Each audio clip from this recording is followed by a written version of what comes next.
Market যেখানে 5 কোটি টাকা সেখানে যদি কেউ 20 কোটি বা 25 কোটি বা 30 কোটি টাকার ছবি বানায় তাহলে আমার এখানে একটু প্রশ্ন জাগে তাহলে কালা টাকাকে সাদা করার জন্য হয়তো কেউ চিন্তা ভাবনা করতে পারে।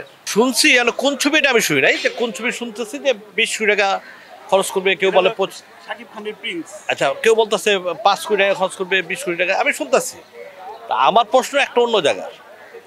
বাংলাদেশে মার্কেট আছে, মানে সাকিবের মার্কেট আছে আমার আমার ক্ষুদ্র জ্ঞানে ওর মার্কেট আছে 4 থেকে 5 কোটি টাকার, বিকজ ওর ওটিটি যে রাইটটা সেই রাইটটা 1-1.5 কোটি টাকা বিক্রি হয়। হ্যাঁ, আর মার্কেট থেকে 3 কোটি 3.5 কোটি টাকা তার মার্কেট থেকে আসে।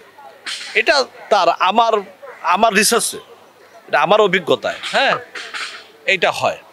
তো আর সর্বোচ্চ হয় 5 কোটি। আর অন্যান্য হিরোদের মানে নাই বলতে নাই। হ্যাঁ, এখানে একটু যে আর 2-3টা হিরো আছে যেগুলো টেলিভিশন থেকে আসছে, এদের সর্বোচ্চ হয়তো 1.5 কোটি টাকা 1.5 কোটি টাকা তার মার্কেট আছে, বা 2 কোটি টাকা মার্কেট আছে, ওটিটি নিয়ে তাদের আছে।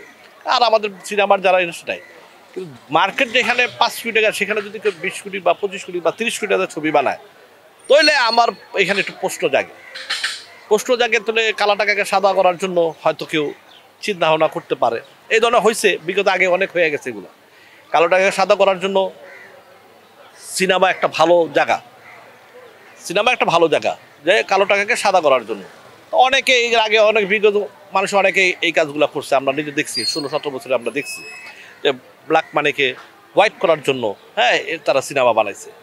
তো আমার এইটা আমি আগের কথা বলতেছি। আর আমার প্রশ্ন দেখা হলো যে কোনো ছবি হোক, মার্কেট যদি 5 কোটি টাকার থাকুক, আমি কোনো ছবির নাম ধরে বলতেছি বা কোনো ছবির কথা বলতেছি না, মার্কেট যদি 5 কোটি টাকা সেখানে যদি 20 কোটি টাকা 15 কোটি টাকা 16 কোটি টাকা যদি শুনে আসি এগুলো হয়, তাহলে আমার কাছে কেন মনে হয় যে সম্ভবত এখানে কোনো সমস্যা আছে।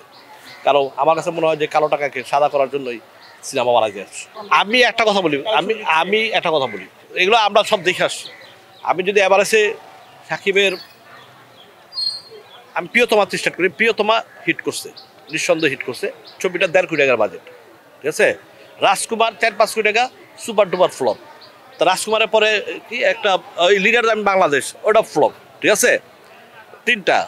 তারপরে অনন্য মামুনের কি একটা ছবি গেল দরদ, ওটাও ফ্লপ 4টার ভিতরে। তারপরে এই অন্তর্জালা একটা, হ্যাঁ 5টা ফ্লপ। আর বরবাদে মানুষ দেখছে, ভরপুর দেখছে, ওরা এটা আমার জানা মতো আমি জানি 6-7 কোটি টাকা লসে আছে, আমার জানা মতো আমি জানি।